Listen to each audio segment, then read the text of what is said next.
tratado nos dois últimos encontros, para entender um pouco sobre o significado da Páscoa para nós que somos cristãos. E antes da gente iniciar a nossa exposição em Êxodo, eu queria convidar os irmãos a abrirem comigo em 2 Coríntios, capítulo 5.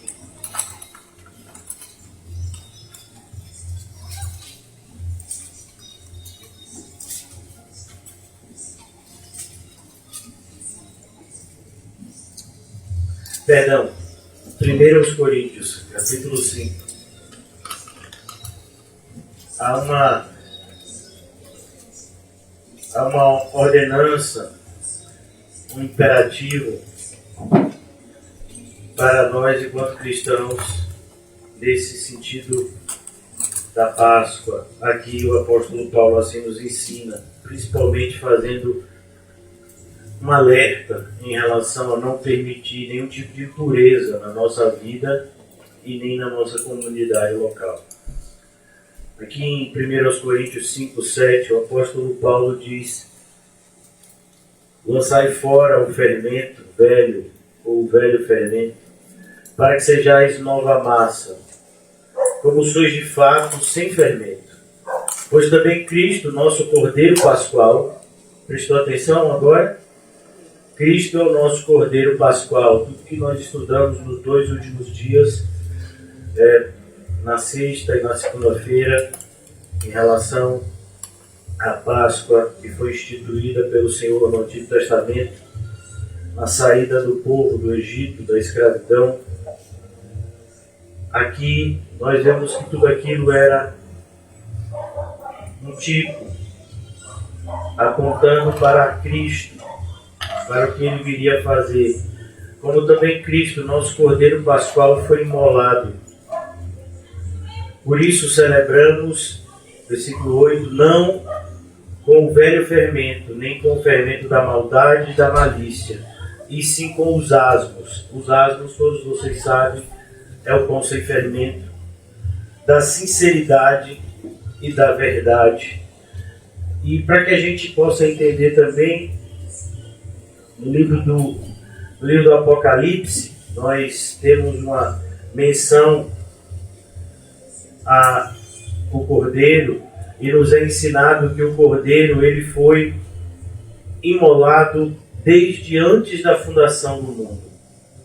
Ou seja, o que acontece aqui, no capítulo 12 de Êxodo, não é algo novo, não é algo que o Senhor fez meramente como uma representação para que o povo saísse do Egito e visse que ele havia libertado do Egito, mas tudo aquilo apontava para a vinda de Cristo, para o seu sacrifício perfeito, para a purificação que seria dada por meio do seu sangue. Desde o Éden até Apocalipse, até o livro do Apocalipse, fala dos últimos dias, nós vemos que é o Cordeiro de Deus que tira o pecado do mundo. E esse Cordeiro que era morto anualmente, na celebração da Páscoa, ele apontava para Cristo. Em todos os detalhes, ele apontava para Cristo, desde a sua escolha.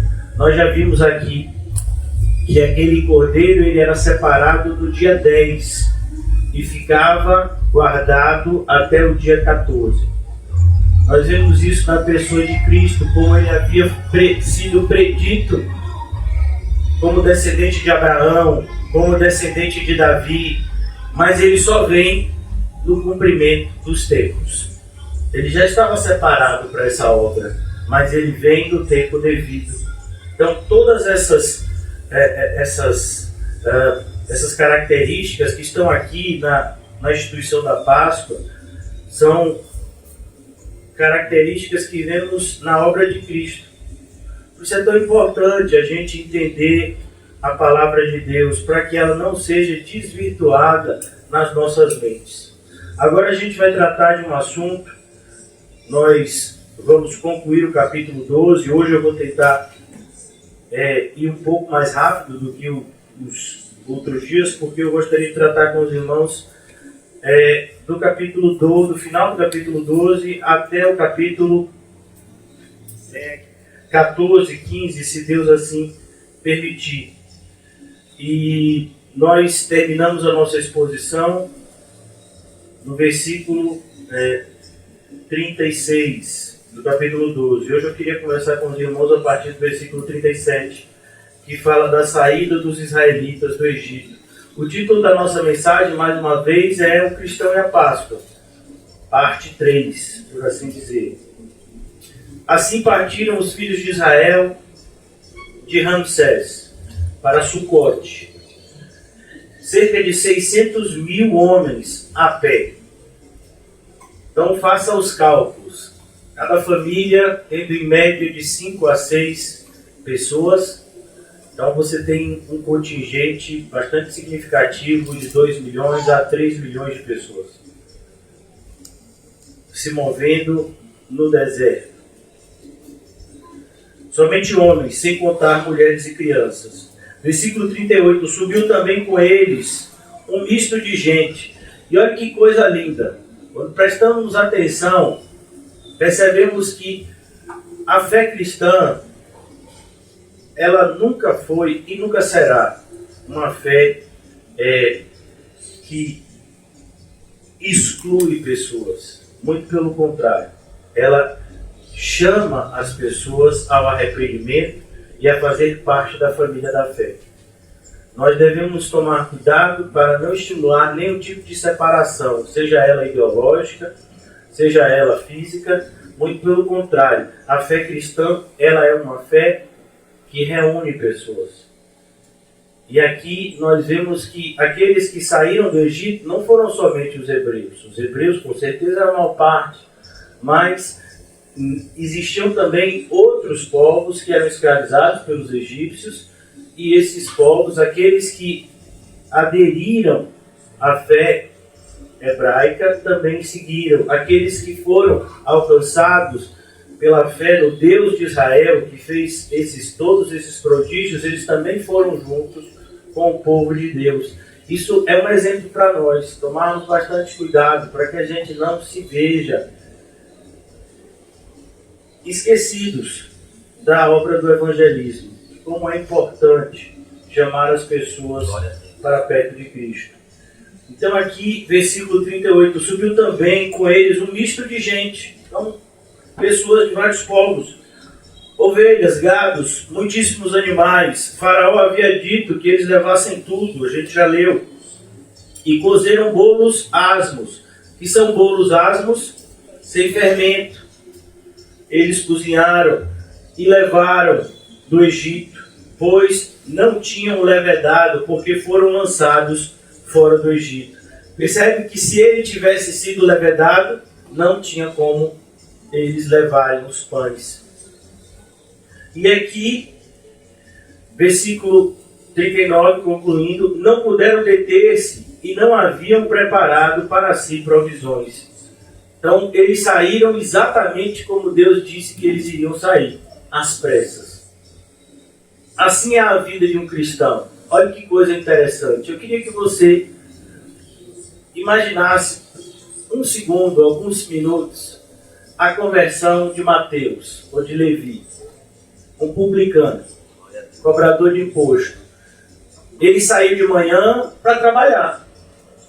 Ele sentava em uma mesa chamada de coletoria, as pessoas passavam com as suas mercadorias, ele anotava e cobrava os respectivos impostos. E ele saiu assim para trabalhar como num dia comum. De repente passou um jovem rabino de nome Jesus, olhou para ele e disse: Levi, vem e segue. A sua Bíblia diz o quê?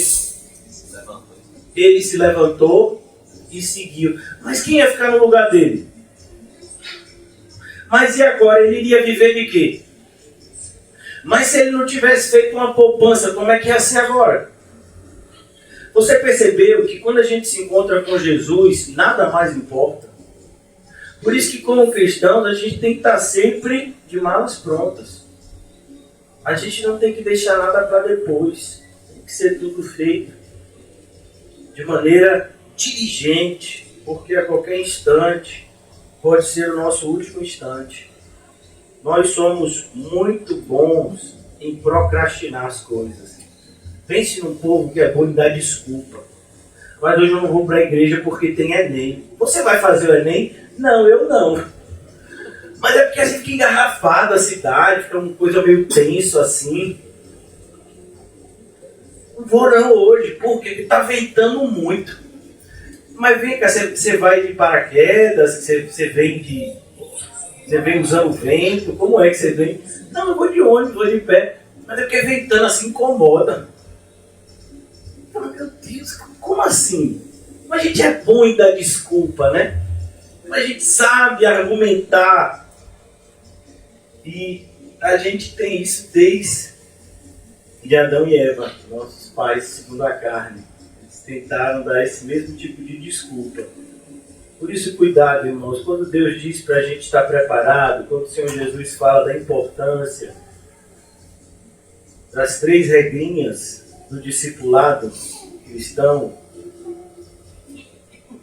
renuncie a tudo, tome a sua cruz, siga Jesus. Já disseram certa feita que a minha pregação consiste em falar só isso.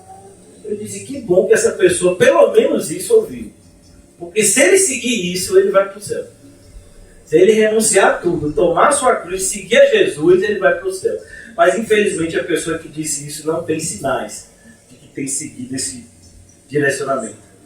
Versículo 40. Ora, o tempo que os filhos de Israel habitaram no Egito foi de 430 anos. E não há qualquer problema aqui. Quando você diz 430 anos, a ideia é que em muitos momentos não há necessidade de você ser tão específico.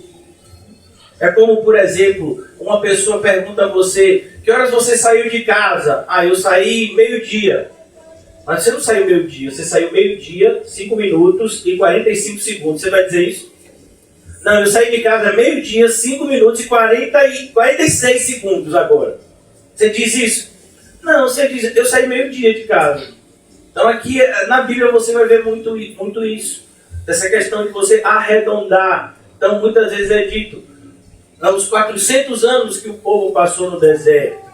E aqui tem escrito 430. Não há nenhuma contradição nisso.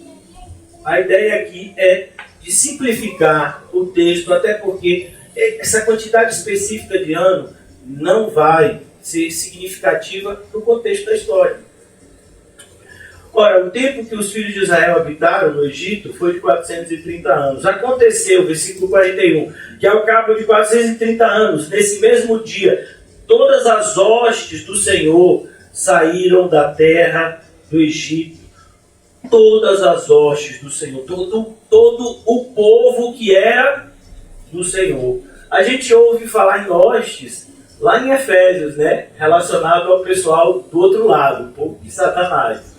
Quando o irmão José até essas últimas semanas, falou sobre Efésios capítulo 6 e diz que a nossa luta não é contra carne e sangue, mas contra os principados, potestades, hostes espirituais do mal. Então a ideia de hostes faz a menção de uma totalidade. Então ali as hostes espirituais do mal é a totalidade dos espíritos malignos ou dos demônios que Satanás tem à sua disposição. Aqui é o contrário, aqui é as hostes do Senhor. Então todo o povo que era do Senhor saiu do Egito e foi seguindo o caminho que o Senhor havia predito. Saíram da terra do Egito. Esta noite se observará ao Senhor. Por que eu estou lendo isso? Porque é exatamente nessa noite que Jesus celebra a Páscoa, lá em Lucas 22, é essa noite aqui. Então, é de uma quinta para sexta, por assim dizer. É na noite que ele celebrou a Páscoa, foi na mesma noite que ele foi entregue, ele foi preso, ele é então julgado sexta pela manhã, crucificado às 9 da tarde, e ele dá o seu último brado às 3 horas, crucificado às 9 da manhã, perdão, e ele dá o seu último brado às 3 da tarde, e ele tem que ser enterrado antes das 6. Mas voltando aqui ao nosso texto de Êxodo 12:42. Esta noite se observará o Senhor, porque nela os tirou da terra do Egito.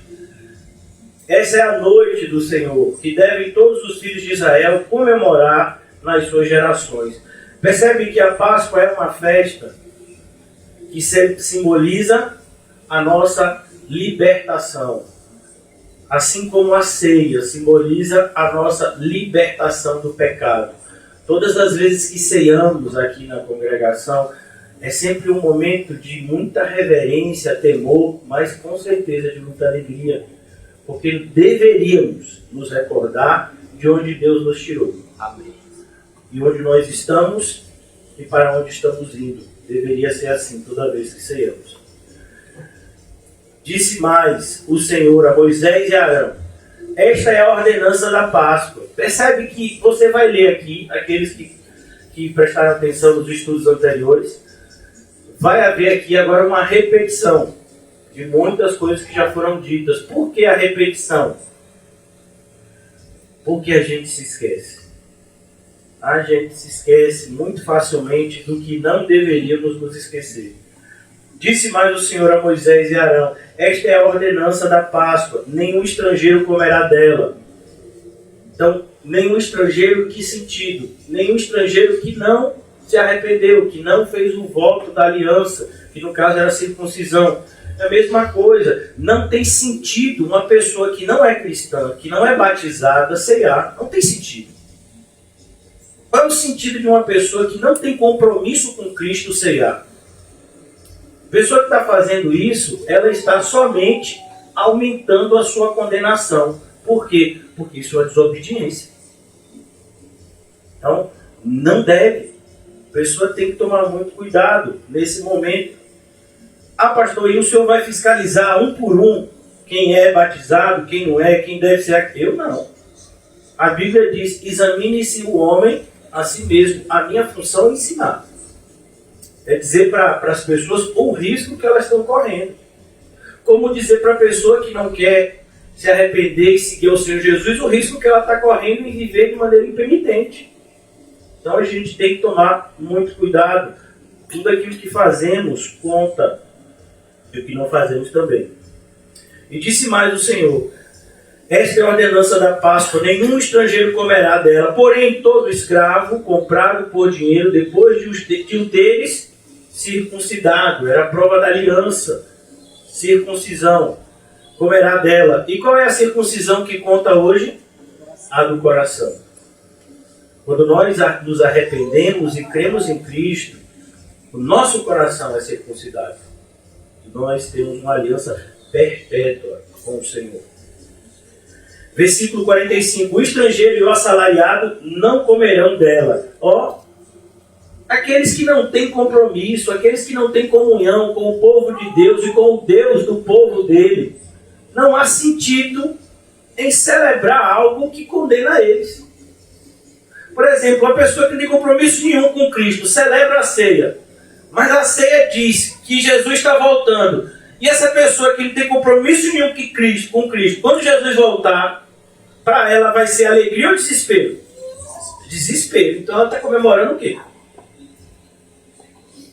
Mas muitas pessoas transformam o momento da ceia, como no caso da Igreja Católica, em uma espécie de um ritualismo morto. Não, aqui tem esse pão, tem esse suquinho aqui, eu vou tomar, vou ficar forte. Não é isso não. Você está pensando em ficar forte, toma um suplemento. Mas a ceia do Senhor, não. A ceia do Senhor é uma confirmação daquilo que a gente fez no batismo. E por que a gente precisa confirmar e se lembrar o tempo todo daquilo que a gente fez no batismo?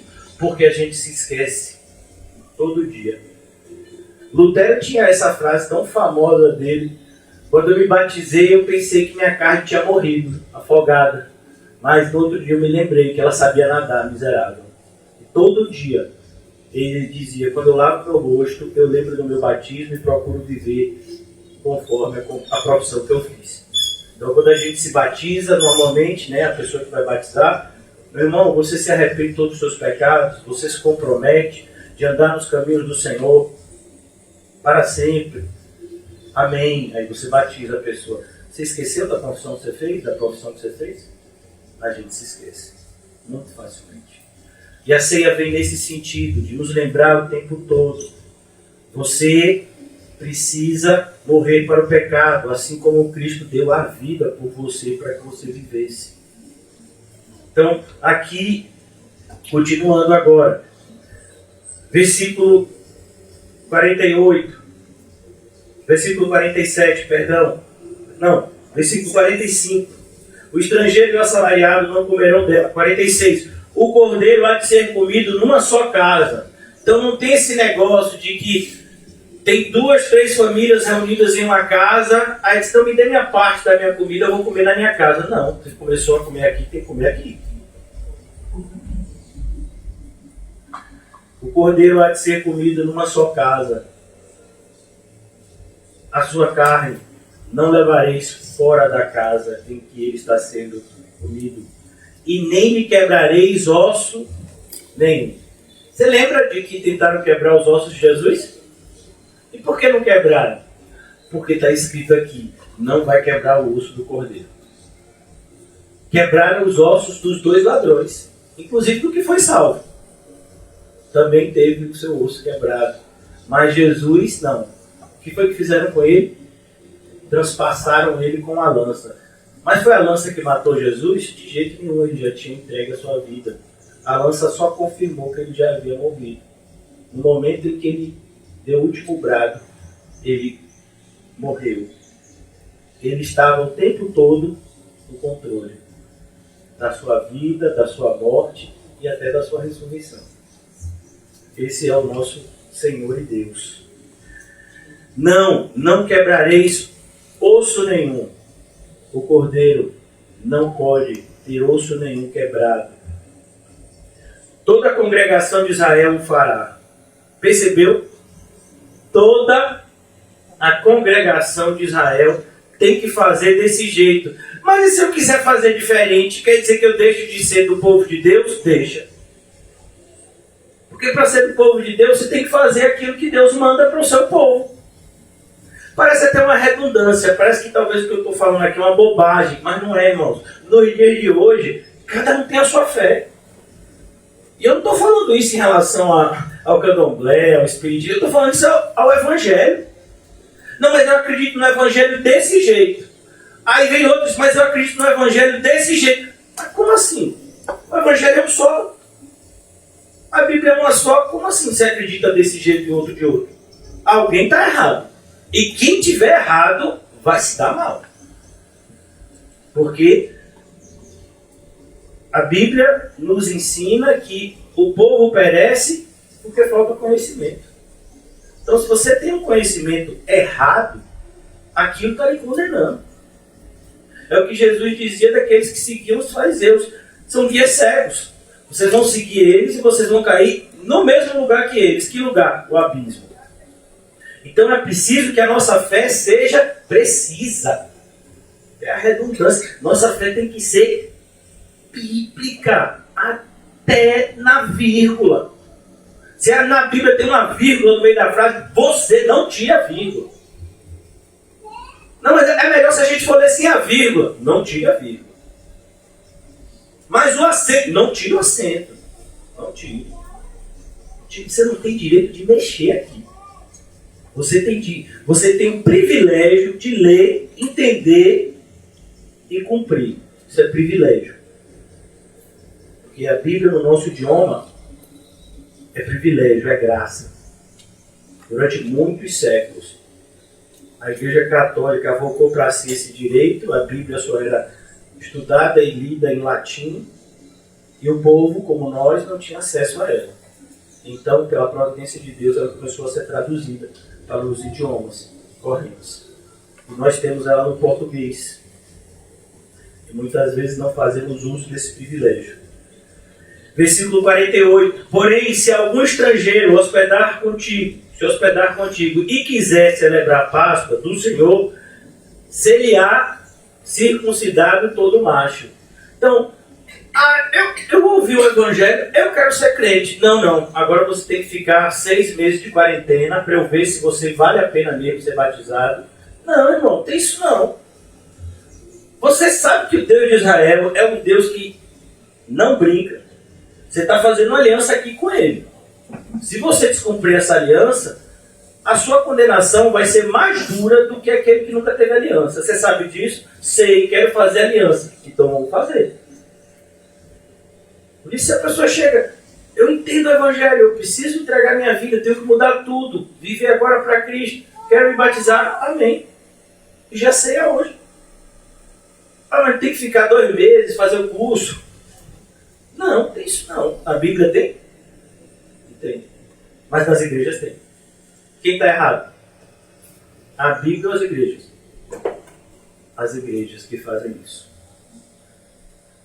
Porém, se algum estrangeiro se hospedar contigo e quiser celebrar a Páscoa do Senhor, ser-lhe-á circuncidado todo macho, e então chegará e observará. E será como natural da terra. Será como? É a gente. Alguém aqui é descendente de Abraão segundo a carne? Mas pelo Espírito todos somos. Se Paulo chega a dizer, a descendência de Abraão somos nós. Os circuncidados hoje somos nós. Porque a circuncisão que conta é a do Espírito. Olha como estava tudo. Por que eu estou mostrando isso, irmãos? Porque aqueles judeus da época de Jesus, eles eram indesculpáveis. E você está vendo aqui. Quando eles eram xenofobistas, né? Quando eles tinham excluíam, né, a possibilidade de um estrangeiro participar, como estão fazendo agora com o Nordeste, né? Parece que o Sul é outro país.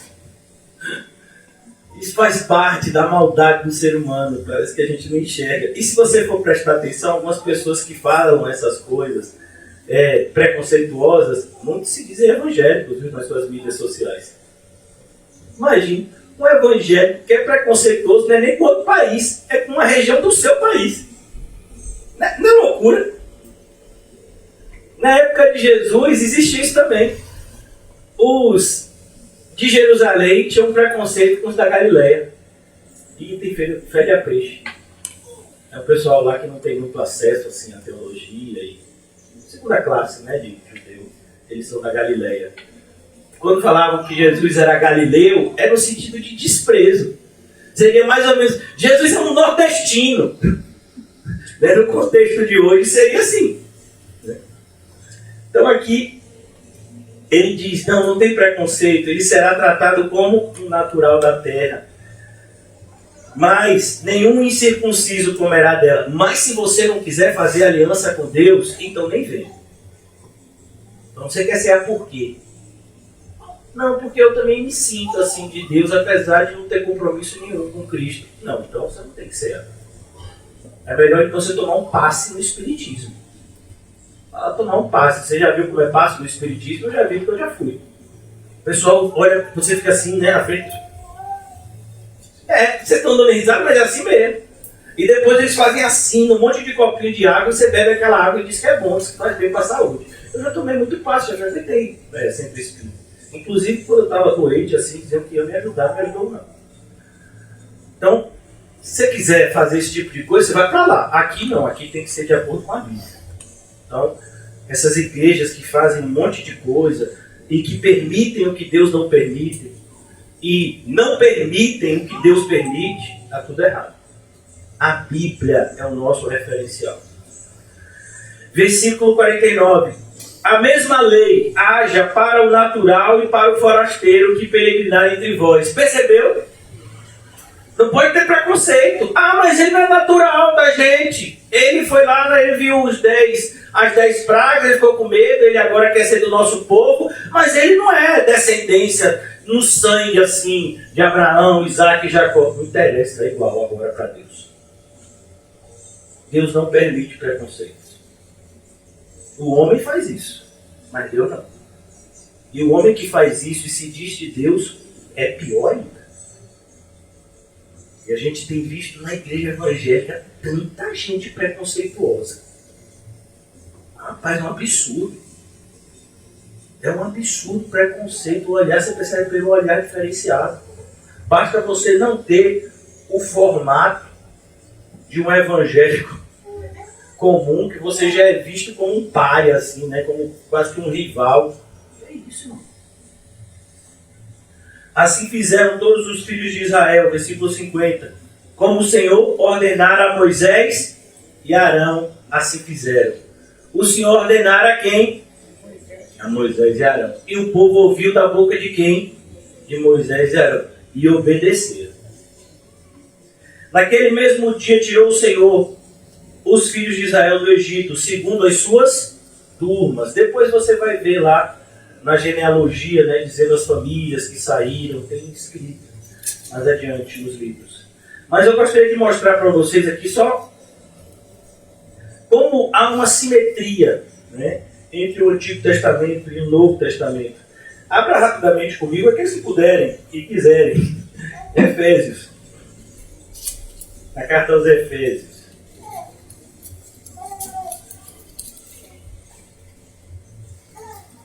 Efésios capítulo 4.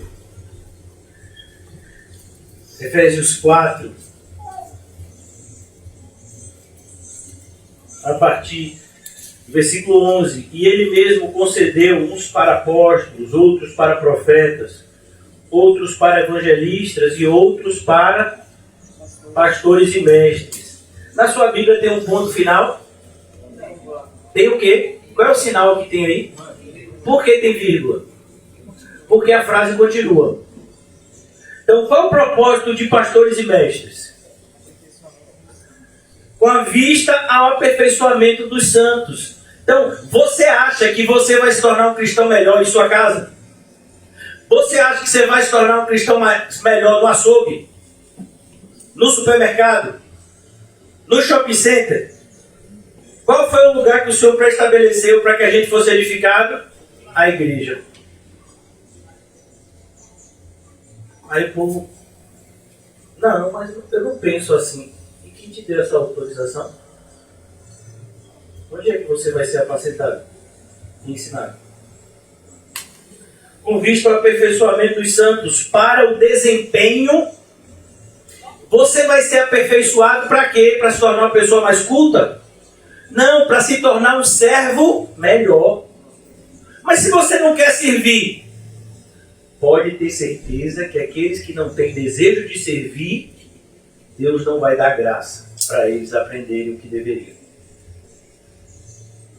Uma coisa, irmãos, completa a outra. Para a edificação do corpo, você vai servir para que o corpo de Cristo, que somos nós, seja edificado. Cada um de nós aqui tem um talento necessário para a edificação dessa congregação local. Mas nem todos estão usando seus talentos. Alguns já escavaram e já esconderam. Naquele grande dia, isso vai fazer toda a diferença. Por isso eu volto agora para o livro de Êxodo. Perceba, esse pessoal seguiu a Moisés e Arão e eles foram libertos, como Deus havia dito. E nós temos seguido o que Jesus falou na sua palavra? No sentido de congregação, como devemos nos mover juntos, como devemos fazer as coisas juntos. Aí chega uma pessoa e diz, eu quero evangelizar aqui na esquina. Mas orou? Falou com o pastor? Está todo mundo sabendo disso? Não, é uma coisa assim que eu vou fazer assim, carreira solo. Ah, então você sabe que você está sem Deus, né? E sem Jesus. Não, Jesus está sempre comigo. Quem te disse isso? Quem te disse que Jesus está sempre com você? Não, está na palavra dele. E eu estarei sempre com vocês. Mas você quer tirar do contexto? Ele mandou o ide. Ide, fazer discípulos. Ele falou isso com quem? Com um apóstolo? Com dois apóstolos? Não, ele falou com todos, com uma igreja. E aí tem um monte de cristão carreira solo. Eu faço aquilo que eu querer. E Deus tem que estar comigo. Não, Ele não está. Só vou dar um exemplo na Bíblia para ver se cai a ficha. Os dois filhos de Eli, Ofni e Finéias. A Arca da Aliança simbolizava a presença de Deus no meio do povo. Quando eles viram que os filisteus estavam vencendo a guerra, eles loucamente pegaram a Arca da Aliança para levar para o fronte de batalha. E o pai dizendo, não, meu filho, não faça isso não. Mas como o pai já era idoso, não corrigiu na idade que deveria. Eles foram, forçaram, levaram a arca. E o que foi que aconteceu? os dois morreram e a arca ficou com os filisteus. Depois Deus vai fazer um monte de coisa com os filisteus? Vai. Mas que loucura é essa de achar que Deus vai com você quando você não está com Ele? Eu vou fazer o que eu quiser e Deus está comigo. Não é assim que a Bíblia ensina. A Bíblia diz que é a gente que tem que fazer o que Deus manda. A gente vai ver daqui a pouco que o povo não seguia a rota que queria. Tinha uma nuvem que os guiava de dia e se transformava em uma coluna de fogo à noite. E o povo ia direitinho atrás dela. Agora na igreja não. É cada um fazendo o que bem quer e entende. E todo mundo diz que está com Deus. Alguém aqui está com o diabo?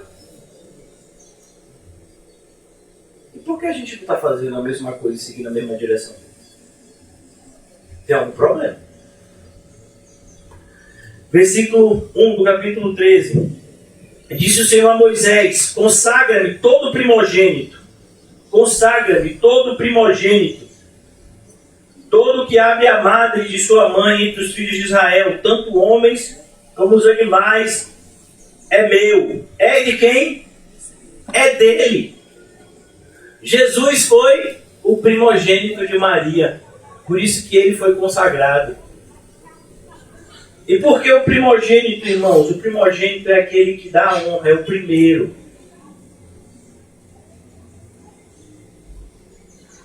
E foi também por meio da morte dos primogênitos que Deus determinou o juízo.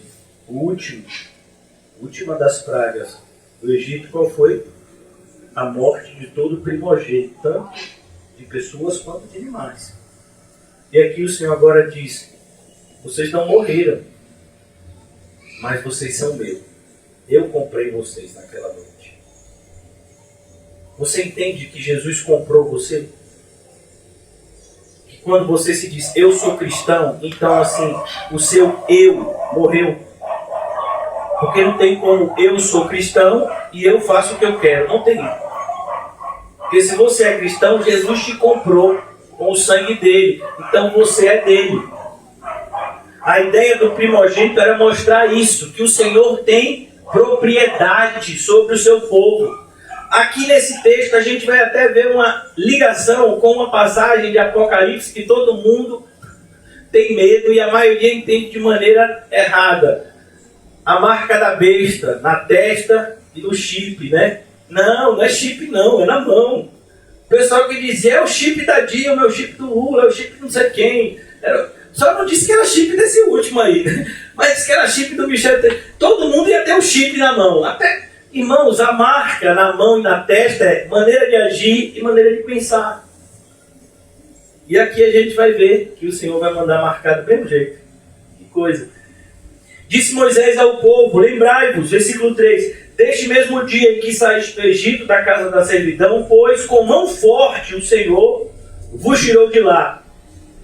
Portanto, não comereis pão levedado.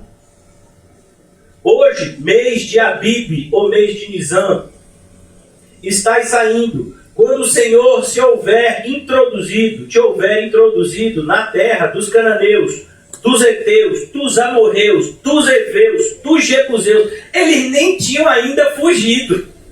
E o Senhor já está dizendo, olha, eu vou fazer. Por que eu estou falando isso, irmãos? Porque quando chega lá na frente, que Moisés manda os espias para tomar posse da terra prometida, os espias voltam tudo o quê? Com medo. Nós somos como que gafanhotos diante desse povo poderoso, a gente vai tudo morrer aqui. Mas Deus não tinha dito. Parece a gente, né? A gente passou... Vem cá, irmãos, você nunca recebeu um milagre de Deus na sua vida, não? Nunca teve um livramento assim poderoso de Deus? Eu já tive vários, incontáveis. Aí tem dias assim, que quando aquele livramento vem, rapaz, esse Deus é poderoso, ele ouve. Aí chega um outro dia, uma situação bem menor, e a gente se treme todo. Oxe, mas você está dizendo que Deus é poderoso, te livrou da boca do leão, e agora que vem um gatinho dizendo miau, você já está com medo. Quando o Senhor houver introduzido vocês na terra, dos cananeus, dos heteus, dos amorreus, dos heveus, dos jebuseus, o qual jurou a teus pais te dar. Que pais eram esses? Abraão, Isaque e Jacó. Terra que mana leite e mel. Guardarás este rito neste mês. O povo tinha que fazer esse memorial para sempre, fazendo referência. Não, a gente não se esquece, Senhor, do que o Senhor fez por nós, porque o que o Senhor fez por nós é que nos dá força para acreditar que o Senhor faz hoje e vai fazer amanhã, se nós tivermos necessidade. Versículo 6, 7 dias comerás pães asmos, e ao 7º dia haverá solenidade ao Senhor. Mas isso já havia sido dito, não já? Mas é repetido de novo. Por quê? Porque vai ter gente dizendo, e tem que comer nos 7 dias, né? Não pode comer pães asmos assim, só no outro um dia, e nos outros dias comer pão normal. Não é só um memorial. A gente não está mais agora fugindo de ninguém. Como assim a gente não está fugindo de ninguém? Nós estamos correndo uma carreira que nos foi proposta, olhando firmemente para o autor e consumador da nossa fé. Como assim não estamos correndo? Estamos sim. Estamos inclusive remindo os tempos, apressando a volta do Senhor. É o que diz 2 Pedro, se eu não me engano. Versículo 7. 7 dias comerão pães asmos, e o levedado não se encontrará contigo, nem ainda fermento será encontrado em todo o teu território. Já pensou? Olha, são 7 dias que eu não posso comer pães sem fermento, mas eu vou levar o fermento para no 8º dia eu fazer. Não pode não? Não, não pode. Rapaz, que povo chato. Percebeu como a gente gosta de procurar, de alguma forma, perverter as ordenanças de Deus em vez da gente se alegrar com elas? O Senhor diz uma coisa e a gente fica procurando forma de descumprir aquilo usando outro versículo para justificar o descumprimento, como se isso fosse bíblico. Irmãos, nem o diabo se atreve a algumas coisas que os cristãos têm feito hoje, dizendo que são de Deus.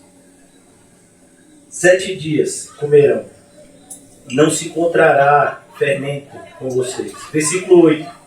Naquele mesmo dia contarás a teu filho, dizendo, é isto pelo que o Senhor me fez. E se o filho tiver 10 dias de nascido, conta também.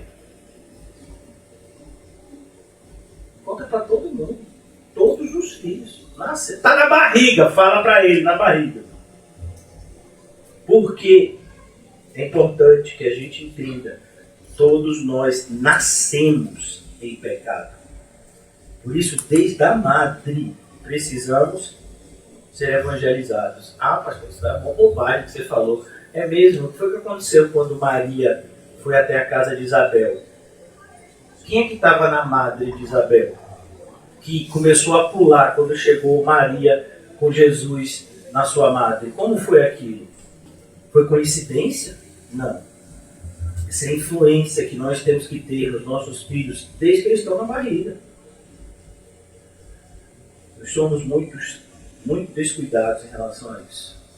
Naquele mesmo dia contarás a teu filho, dizendo, é isto que o Senhor me fez quando saí do Egito. O Senhor, quantas vezes você já contou para o seu filho o demônio que você era sem Jesus? A gente não gosta de falar disso. Por quê? Porque isso de alguma forma vai manchar a nossa autoridade. Você só tem autoridade se Deus quiser. Você já contou para seu filho quem você era antes de Jesus? Já falou para ele o cão chupando manga que era você? Não, não vou falar essas coisas não, mas o que é isso? Ah, não vai falar, né? Mas pode ter certeza que o cão vai falar. Tudo aquilo que você quer esconder, o diabo vai mostrar. E com autorização de Deus. Porque Deus não mandou você esconder, não. Mandou você falar de onde Deus te tirou. Agora vem todo mundo com essa cara de anjo. Irmão, Não tenha vergonha de dizer de onde Deus te tirou. Isso que vai te manter firme. Por isso que é tão triste pessoas que chegam. Eu vim pelo amor. Realmente você veio pelo amor de Deus. Porque até hoje você não se arrependeu. Veio pelo amor. Eu vim pela dor. Realmente você veio pela dor que Cristo sofreu na cruz. Não tem você veio pelo amor e pela dor. Não, eu vim tranquilo. Eu sempre fui assim. Quando eu ouvi a mensagem do Evangelho, eu senti pra mim e fui. Então você não se sentiu como se um porco tirado da lama? Não, nunca senti isso não. Então você nunca se converteu. Você só mudou de roupa. Você antes vestia uma roupa comum, agora você é um fariseu. Veste roupa de fariseu. A regeneração é isso. Eu estava morto e agora estou vivo. Eu estava cego e agora eu enxergo. E, irmão, você podia ser a pessoa mais moral do ponto de vista da sociedade. Paulo era assim. E como é que Paulo se enxergava antes? Como um pecador miserável. E depois também como um pecador miserável, mas agora alcançado pela graça. Então, é importante que a gente, no contexto de contar da Páscoa, diga: Jesus morreu na cruz para salvar pecadores. Não, para salvar eu! Ele morreu na cruz para me salvar. Quando você contar, tem que ter um caráter pessoal. Porque dizer que Jesus salva pecadores, o diabo diz. Mas Jesus salva o diabo? Não. É a experiência pessoal. É seu testemunho. Tomar conta de ti mesmo e da doutrina. Mas parece que a gente tem vergonha de dizer de onde Jesus nos tirou. Porque a gente é bom em Jesus. Né? Se a gente é bom, Jesus não precisava sofrer o que sofreu.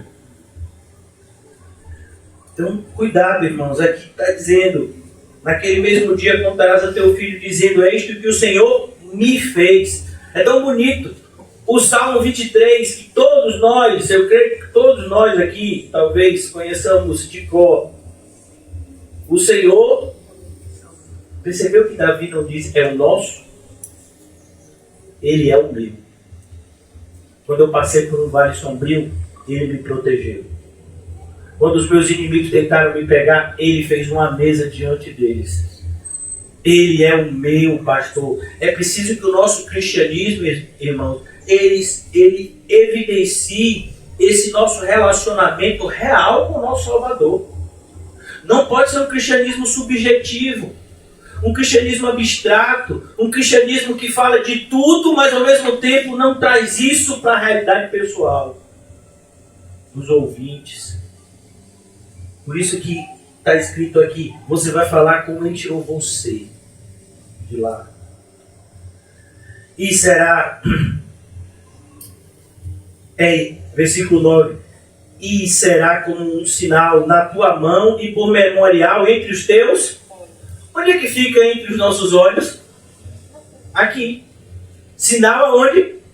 Na mão e na testa. Mas não tem isso no Apocalipse também? Tem. O 666 é onde é? É nesses dois lugares mesmo.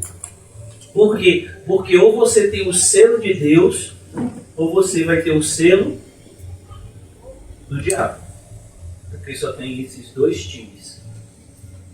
Não tem mais outro time. Eu não sou nem de um nem de outro. Então, se você não é nem de um nem de outro, você é do diabo. Porque para ser de Deus, tem que ser de Deus. De todo coração, alma, força e entendimento. E para ser do diabo, aí pode ser todo o resto. Porque aqueles que não são de Deus, eles são do mundo. Por isso, cuidado.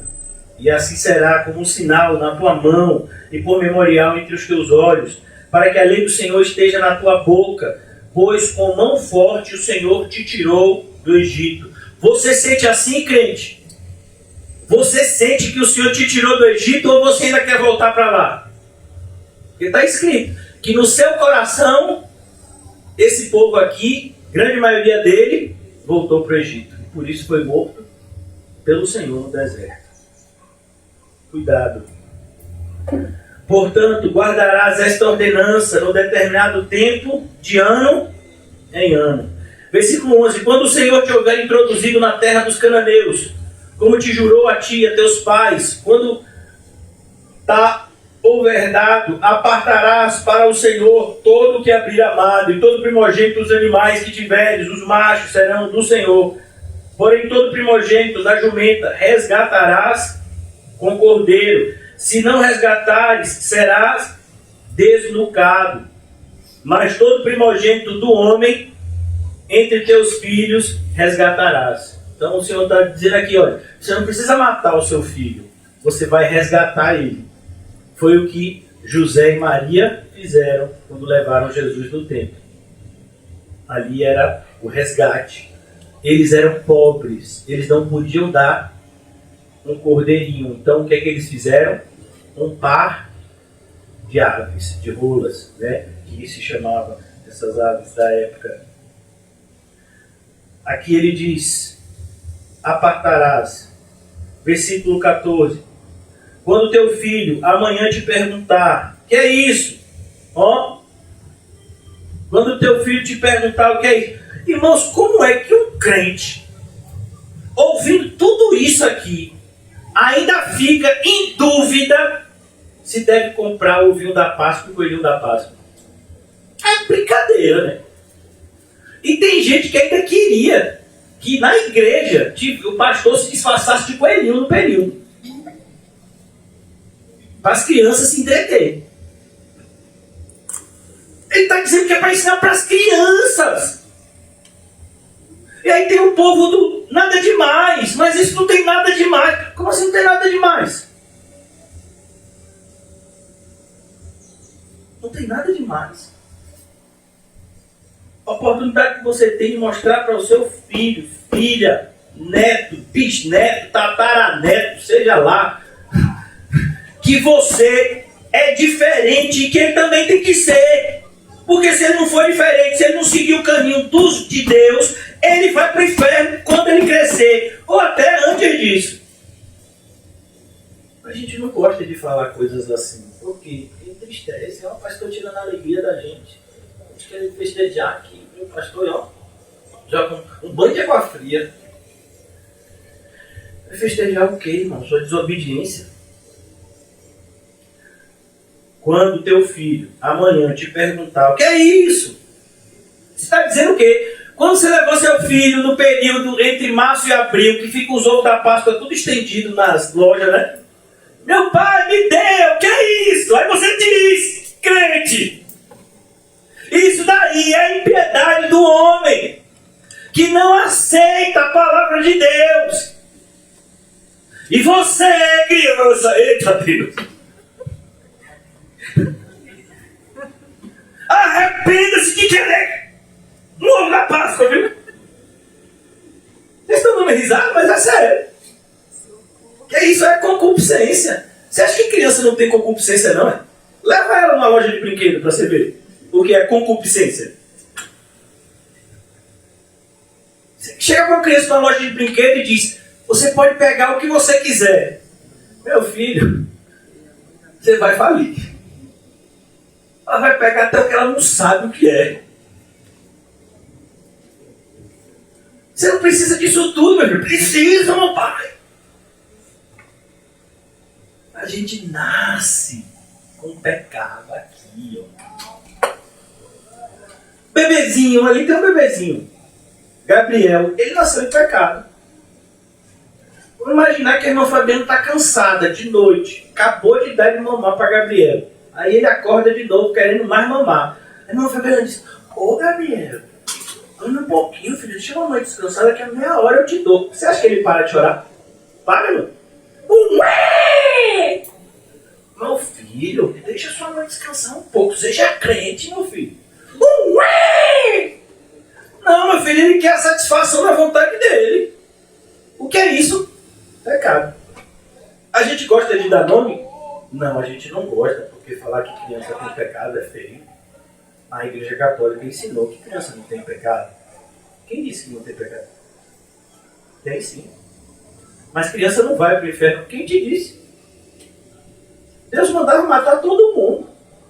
Quando mandou exterminar os povos inimigos do povo de Deus, mandaram matar todo mundo, até as crianças. É porque a gente não pode falar dessas coisas, né? Então, cuidado, irmãos, para você não estar ensinando.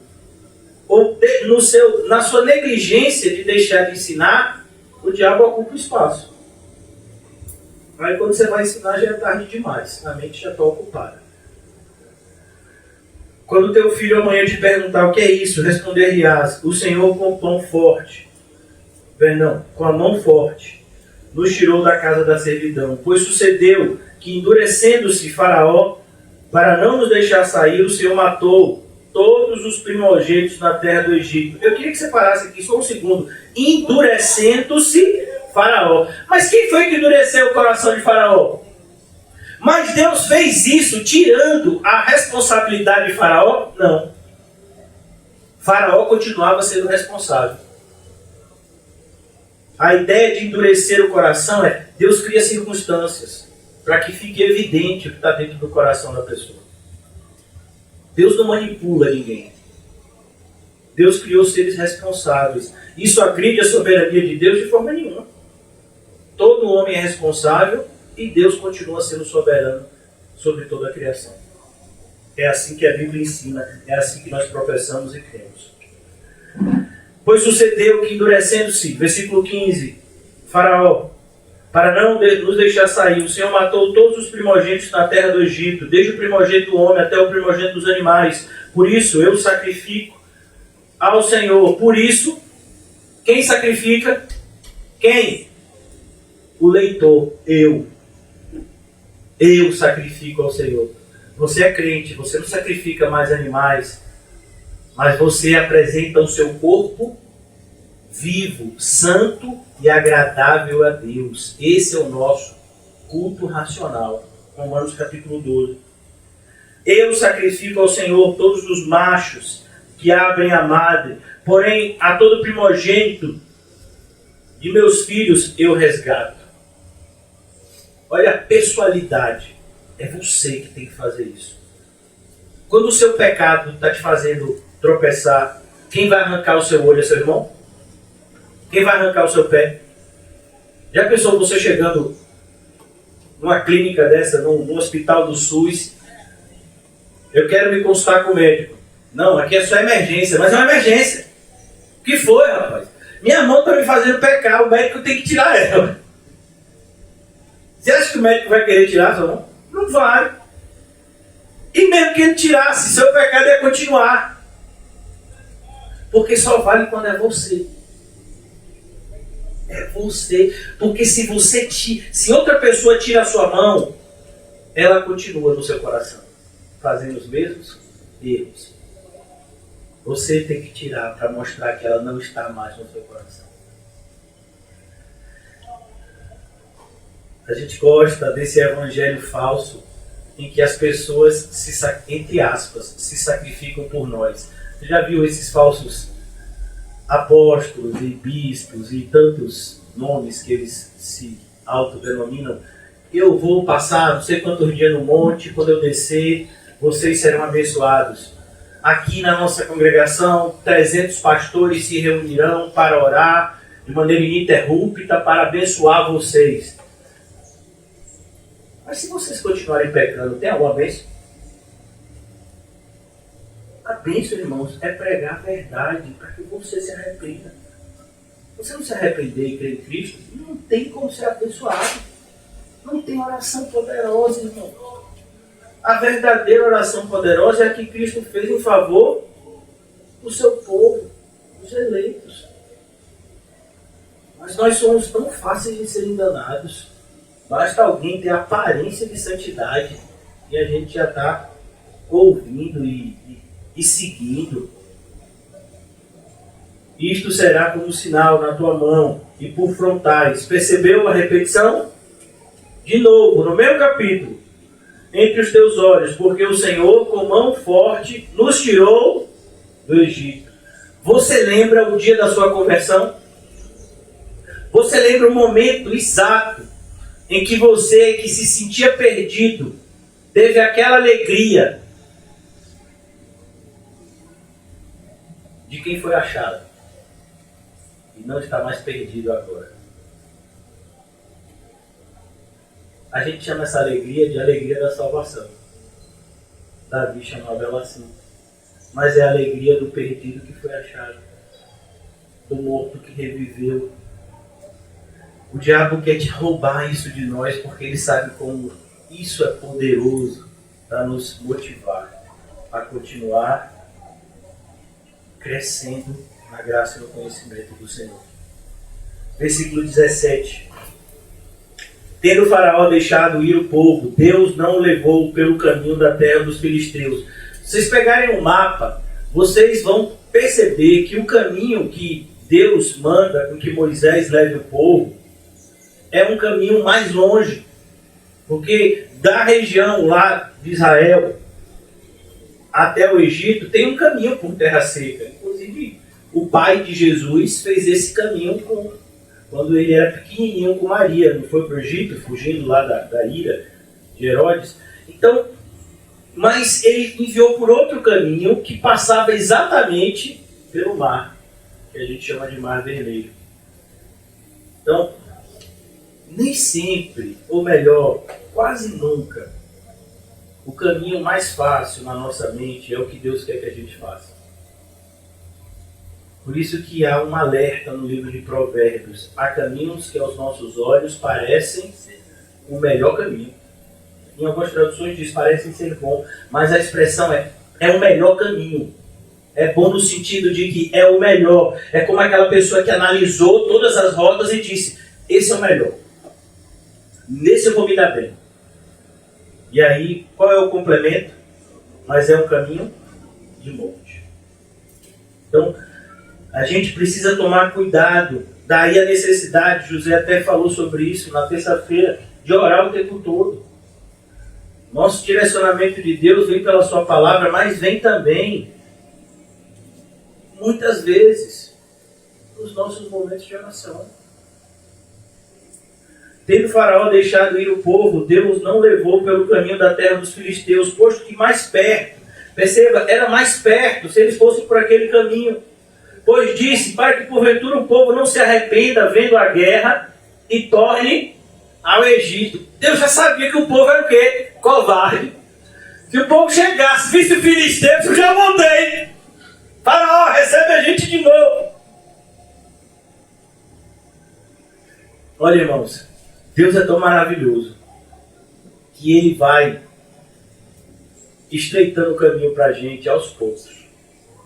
Porque se você se arrependesse hoje e soubesse o que você ia passar daqui a 5 anos, rapaz, você dizia, acho que eu vou pensar um pouco mais. Porque, irmãos, é difícil, é como que uma criança. Se uma criança se depara... Vocês já foram no jardim da infância? Eu já fui.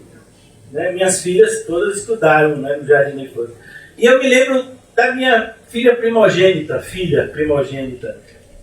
que eu levei na primeira escolinha dela. Era engraçado, tinha porta e tinha uma gradezinha dessa altura. Mas as crianças eram o quê? Dessa altura. Então a grade era enorme para ela. Para mim não, para mim a grade estava na cintura. Eu podia até passar com a perna. Então, mas eu olhava para aquela grade, a criança olha para aquela grade e diz, rapaz, nunca vou conseguir fugir daqui. Às vezes ela quer fugir para o parquinho, mas a grade está lá. Não dá. A grade. Mas aí imagine essa criança visitando a escola 10 anos depois. Aí ela olha para a grade agora, de cima para baixo? Não. De baixo para cima? Não. De cima para baixo. Você, grade. Quantas vezes eu tentei e você me impediu. O crescimento espiritual faz isso com a gente. Então Deus sabe que tem determinadas coisas que no primeiro ano da caminhada a gente não consegue. Ele diz, então peraí, vou deixar você pegar um corpo, crescer um pouquinho, crescer na graça do conhecimento, aí também, vou pegar de jeito. Por isso que quando o apóstolo Paulo fala, e não vem sobre nós prova que não possamos suportar, a gente traz a noção até escolar. Quando você vai para as provas. Então, quem está no segundo ano faz prova do terceiro ano? Não, faz a prova do segundo ano. E quem está no terceiro ano? Do terceiro ano. E quem está no quarto ano? Do quarto ano, e assim sucessivamente. Quem está no quinto não vai fazer a prova do terceiro. E nem quem está no terceiro vai fazer a prova do quinto. Porque é o quê? É gradativo. É progressivo. Assim como é progressivo o conhecimento, é progressivo também a cobrança. Por que eu estou ensinando isso? Porque tem gente que não quer crescer. Aí tem problema. Lá em Hebreus diz, pessoas que já pela idade, pelo tempo de igreja, pela experiência com Deus, deveriam ser mestres e ainda estão sendo tratados como jardim da infância. Peraí, que é isso? Já pensou você encontrar uma pessoa no jardim da infância desse tamanho e ele dizendo que não sai pelo portãozinho que é desse tamanho? Você fala, tô com vergonha, rapaz. Mas tem gente na igreja assim. Não quer crescer, porque quer continuar sendo tratado como bebê. Se o pastor não der chupeta, fica de cara feia pro pastor. Que isso, irmão? Aqui a maioria de nós aqui já devia ser o quê? Tá na aptidão de estar ensinando para outros. Por meio, inclusive, do testemunho. Então, cuidado. Versículo de número 18.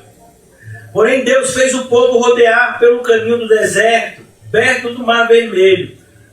E arregimentados subiram os filhos de Israel do Egito. Arregimentados. Você já viu essa palavra? O apóstolo Paulo usa ela. Nós queremos agradar aquele que nos arregimentou. Quem foi? Cristo. Isso é um termo militar. Significa ser, é o que a gente falaria ser alistado. Ser contado no regimento. Então nós estamos em uma caminhada e numa caminhada em batalha. Então devemos estar preparados não somente para que o fôlego não acabe, para que a gente não queira parar de caminhar, mas também com os perigos da caminhada. Devemos estar atentos e preparados. Versículo 19. Também levou Moisés consigo os ossos de José. É bonito. Apesar deles terem saído às pressas, mas eles saíram de forma ordeira, planejada. Por quê? Porque Deus tinha avisado antes. Vai ser assim. E o próprio José, 400 anos antes, disse, olha, quando eu morrer, Deus vai tirar a gente daqui. E vocês não se atrevam a deixar meu osso aqui. Leve também. José falou isso 400 anos antes, irmão. E aqui a gente vê o cumprimento. Eles levaram os ossos de José, pois havia este feito aos filhos de Israel jurarem solenemente, dizendo, certamente Deus vos visitará. Daqui, pois, levai convosco os meus ossos.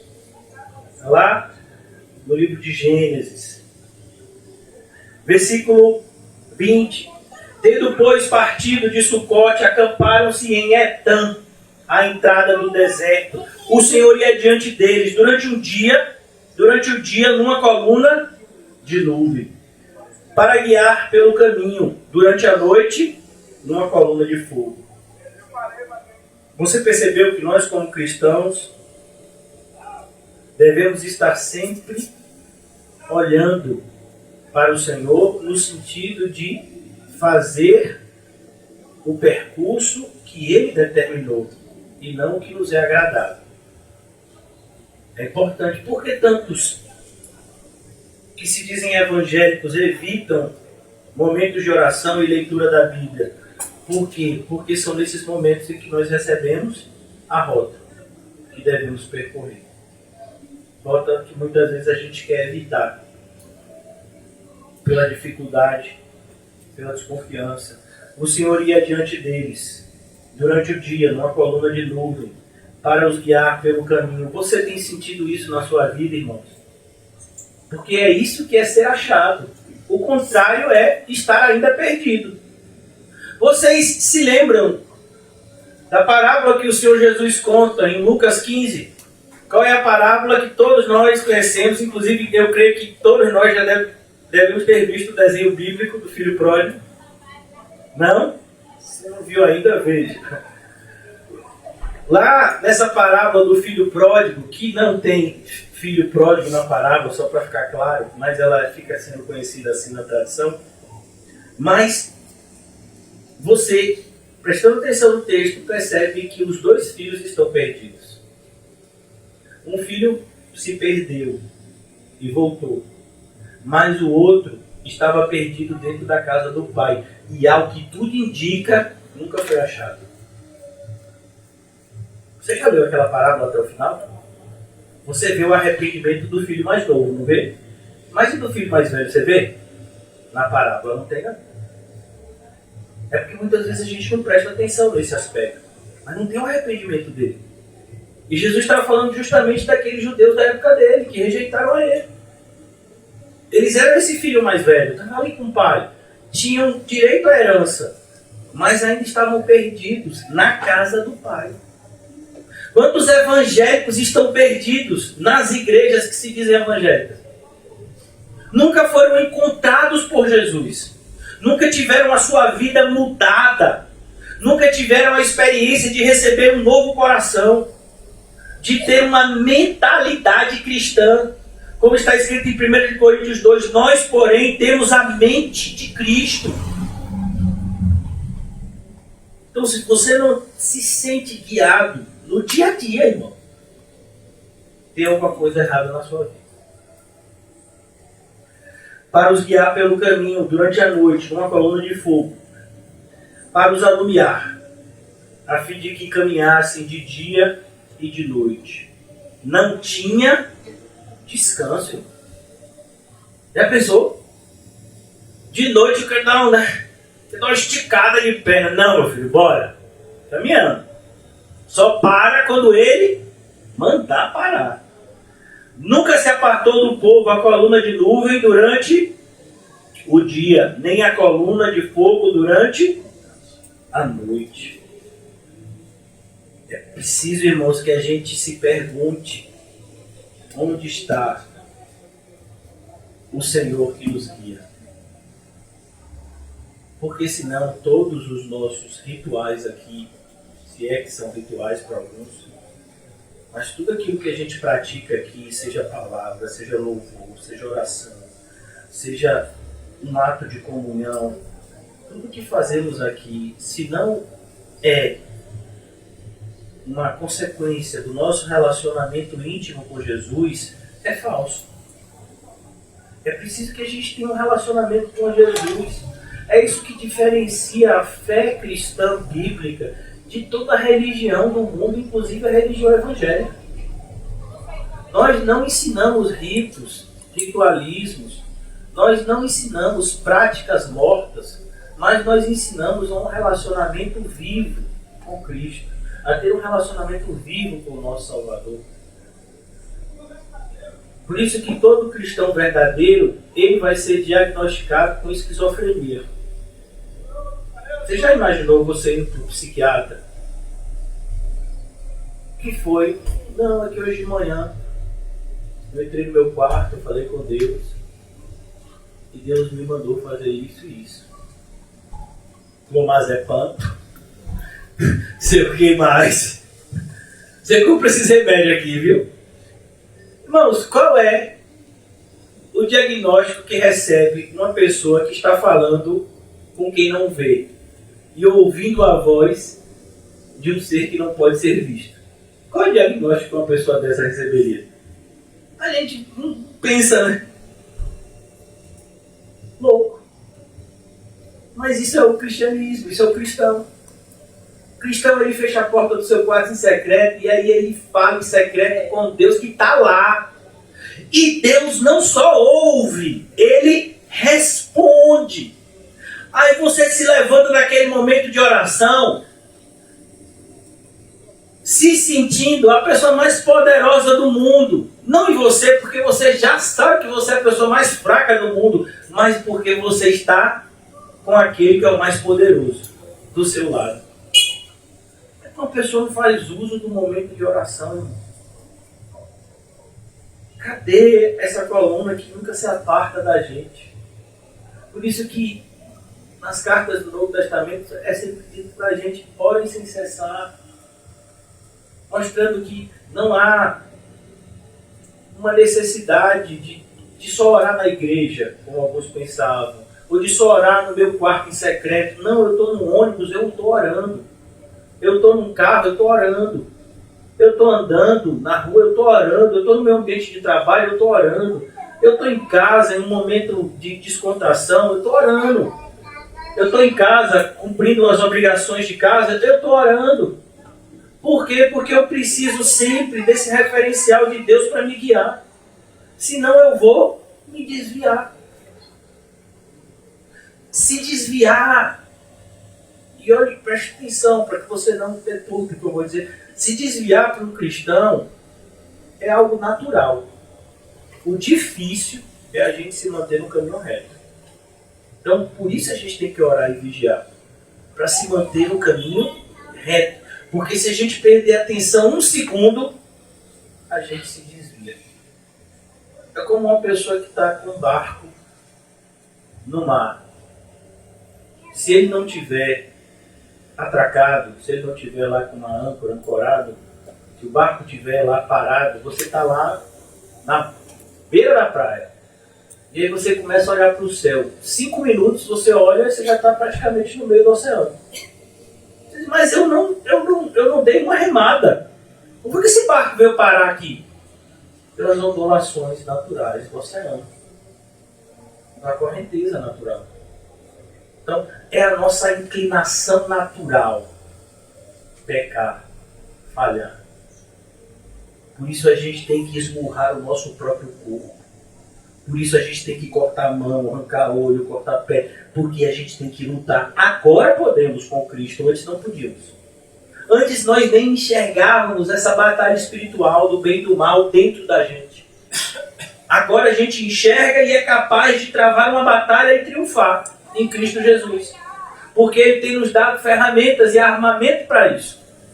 Na nossa luta contra essas hostes espirituais, como está escrito numa das cartas aos Coríntios, se eu não me engano, a segunda carta aos Coríntios, Paulo diz que o Senhor não nos dá armas carnais, mas espirituais, e que são poderosas em Deus para a destruição de fortalezas.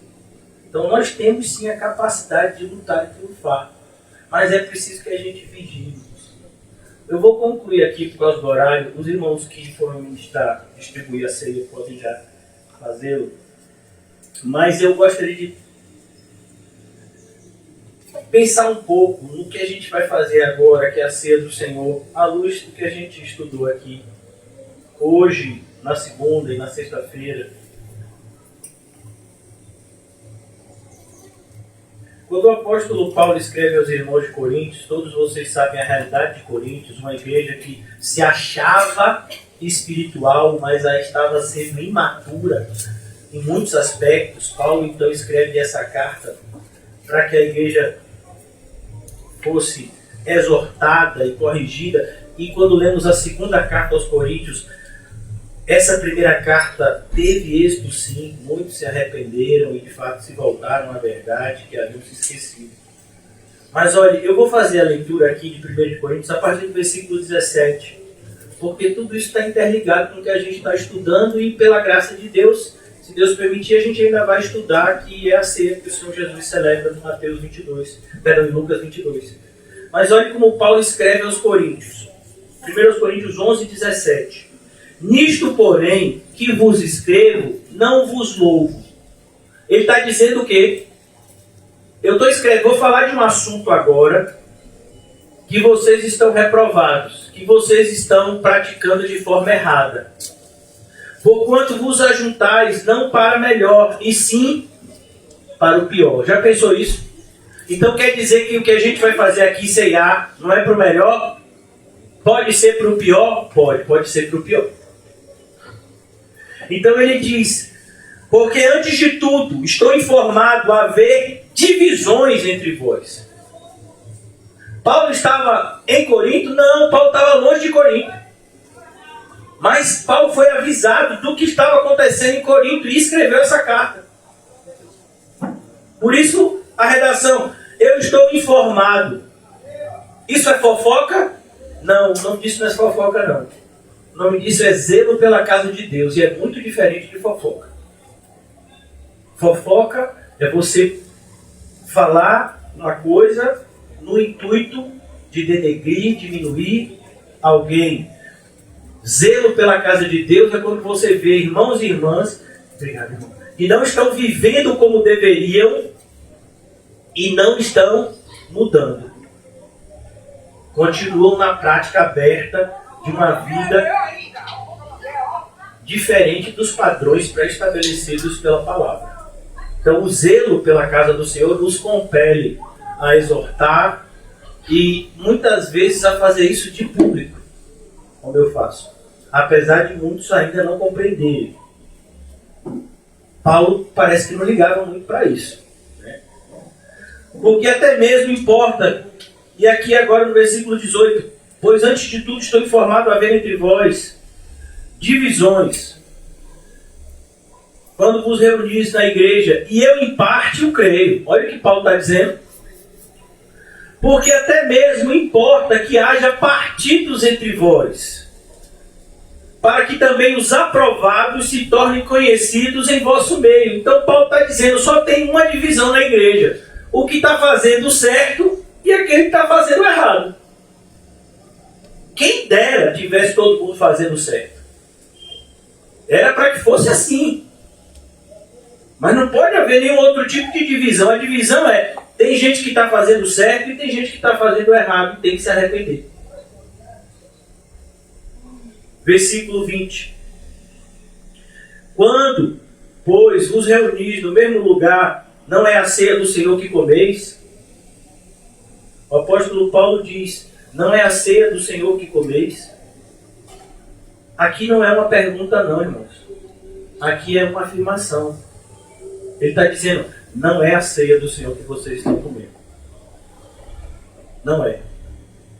Porque se fosse a ceia do Senhor, vocês estavam agindo desse jeito. Se fosse a ceia do Senhor, o sentimento íntimo de vocês era outro. Quando, pois, vos reunis no mesmo lugar, não é a ceia do Senhor que comeis. Porque ao comerdes, cada um toma antecipadamente a sua própria ceia. E há quem tenha fome, ao passo que há também quem se embriague.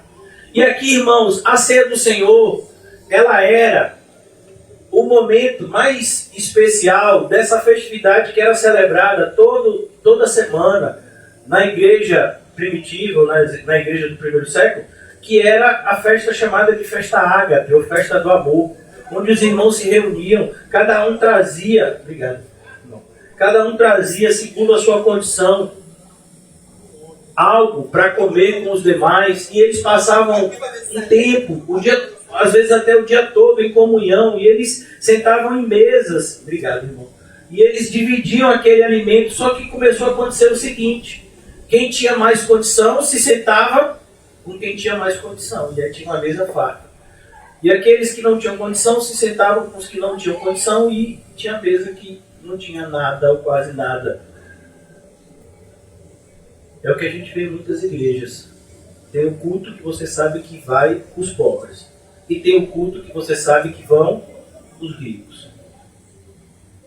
E aí o irmão pobre muitas vezes fica na porta estacionando o carro do irmão rico. Você está dando risada? Tem igreja que faz isso, está fazendo isso agora. E alguns talvez já estiveram em igrejas assim e estão com saudade. Por quê? Porque nessas igrejas, se você tiver dinheiro, você é bem tratado. Então, aqui o apóstolo Paulo está dizendo, na casa do Senhor não é assim não. Pode não. Versículo 22. Tendes porventura casas onde comer e beber, ou menosprezais a igreja de Deus e envergonhais os que nada têm? Percebeu a linguagem dura de Paulo? Vocês estão menosprezando a igreja de Deus. Irmãos, tem uma geração que menospreza tanto a igreja de Deus como a nossa? Difícil você encontrar na história. Uma geração que menospreza tanto a igreja de Cristo como a nossa. Versículo 22. Que vos direi? Louvar-vos-ei? Nisto certamente não vos louvo. Porque eu recebi do Senhor, versículo 23. Paulo não estava instituindo um novo rito. Nenhum pastor, nem padre, nem um papa, ninguém tem autoridade de mudar o que Cristo instituiu. Porque eu recebi do Senhor o que eu também vos entreguei. Perceba a linguagem. Receber, entregar. Quem é que faz isso? O mensageiro. Você já viu como é que trabalha o pessoal do correio? Ele chega na central e ele recebe os pacotes que ele tem que entregar nos locais específicos e para as pessoas específicas. Eu recebi do Senhor o que eu também vos entreguei, que o Senhor Jesus, na noite em que foi traído. Por que isso? Porque se você está usando algum tipo de subterfúgio para dizer que não tem mais vontade de continuar na caminhada cristã, ou para justificar a sua frieza espiritual. Ah, você sabe por que hoje em dia eu perdi o primeiro amor? Porque algumas pessoas me enganaram alguns anos atrás. Jesus foi traído porque eu sou apóstolo, ele não perdeu o primeiro amor. O que é que faz a gente perder o primeiro amor muitas vezes na igreja? Isso, decepção com outros irmãos. Você ajuda, você faz coisas onde você cria uma expectativa de que aquilo vai te aproximar do irmão, de fazer, ou da irmã, e de fazer mais ainda os dois cristãos. Você se decepciona, você diz, agora eu vou abandonar, porque não tem mais jeito. Me frustrei, foi muita decepção, uma atrás da outra. Não, aqui ó, não justifique, se arrependa. Se você está magoado, frustrado por isso, significa o quê? Que você não perdoou. Se tivesse perdoado, não tinha mágoa nem frustração. Quando Judas chegou para entregar Jesus, Jesus falou, seu traidor, mau caráter. Não foi não? A gente diria algo semelhante, né? Está repreendido. Não, Jesus disse, amigo, aqui vieste. Judas havia se colocado como adversário do Senhor, diabo. Mas Jesus nunca se colocou como adversário de Judas. Percebe o que é ser igreja? Como é bonito esse momento da ceia. Na noite em que foi traído, Jesus sabia que Judas ia trair. E Jesus disse, Judas, você não, viu? Você não vai comer o pão não, viu? E nem vai molhar aqui no cálice, viu? Ele disse isso para Judas? Não, Judas comeu do pão e bebeu no cálice. Na noite em que foi traído, tomou o pão e tendo dado graças, o partiu e disse, isto é o meu corpo que é dado por vós. Fazer isso em memória de mim. Eu sou o Cordeiro. Vocês estão lembrados do que a gente leu? Tinha que comer a carne do cordeiro. Ele seria assado em brasas. Jesus foi queimado na fornalha, literalmente, em nosso lugar. Mas não foi só a carne que foi comida na Páscoa. O sangue foi tirado do cordeiro para que fosse colocado nos umbrais da porta para que aquela casa estivesse em segurança. Aquele sangue representava a aliança. A carne fortalecia eles. O sangue significava a aliança. São esses dois sinais que Jesus usa, fazendo uma referência à Páscoa que os judeus celebravam e à ceia que a gente comemora todas as vezes que nos lembramos do nosso Salvador e da nossa salvação. Tendo dado graças, o partiu e disse, isto é o meu corpo, eu sou como aquele cordeiro que vocês comem toda a Páscoa. Ele é dado por vós, fazer isso em memória de mim. Por semelhante modo, depois de haver ceado, tomou também o cálice, dizendo, este cálice é a nova aliança. Por que uma nova aliança, irmãos? Porque a antiga aliança não deu certo? Não, porque a antiga aliança, nós, em virtude do nosso pecado, não conseguimos cumprir. Quem cumpriu a velha aliança? Cristo. Cumpriu tudo. Mas a gente consegue? Não. E uma pessoa que descumpre só um mandamento é condenado como transgressor de todos. Percebeu por que a gente precisa de um cordeiro pascual? que seja imolado em nosso lugar? Então Jesus diz, esse é o meu sangue, é uma nova aliança. Por que uma nova aliança? Porque vocês agora não vão mais olhar por trás do véu, mas vocês vão olhar para Deus diretamente. Aquele que vê o Filho, vê o Pai. Filipe aproxima-se de Jesus e diz, Senhor, mostra-nos o Pai. Mas Filipe, eu estou com vocês esse tempo todo. E você me pede, mostra o Pai. Eu e o Pai somos um. Uma das coisas que vai acontecer quando Jesus Cristo entrega a sua vida por nós é que o véu do templo que fazia a separação do santo lugar para o santíssimo lugar é rasgado de baixo para cima? Não, de cima para baixo. Deus é que faz isso. Por isso nós temos essa ousadia, como está na carta aos Hebreus, de chegar ao trono da graça. Coisa que antes sequer poderíamos imaginar.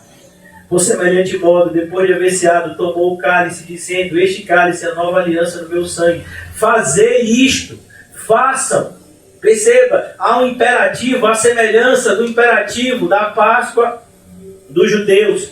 Vocês vão fazer isso, mas não vai ser anualmente. Vocês vão fazer isso todas as vezes que vocês se lembrarem. Muitas igrejas têm a prática de ceiar uma vez por mês. A gente ceia aqui todo domingo. Os cristãos primitivos faziam assim. Todas as vezes que o beberdes em memória de mim. Porque todas as vezes, preste atenção que isso está acontecendo agora. Todas as vezes que comerdes este pão, mas pastor, é só um pedaço de pão. Pois é, não é a quantidade, é a qualidade. Esse pão foi separado com esse propósito específico. Ele está na sua mão com esse propósito específico, assim como essa quantidade diminuta de suco de uva. Todas as vezes que comerdes este pão e beberdes o cálice, anunciais a morte do Senhor até... O que significa anunciar a morte do Senhor? A necessidade que nós temos de um Deus que morresse em nosso lugar, para que então recebêssemos vida por meio da morte dele.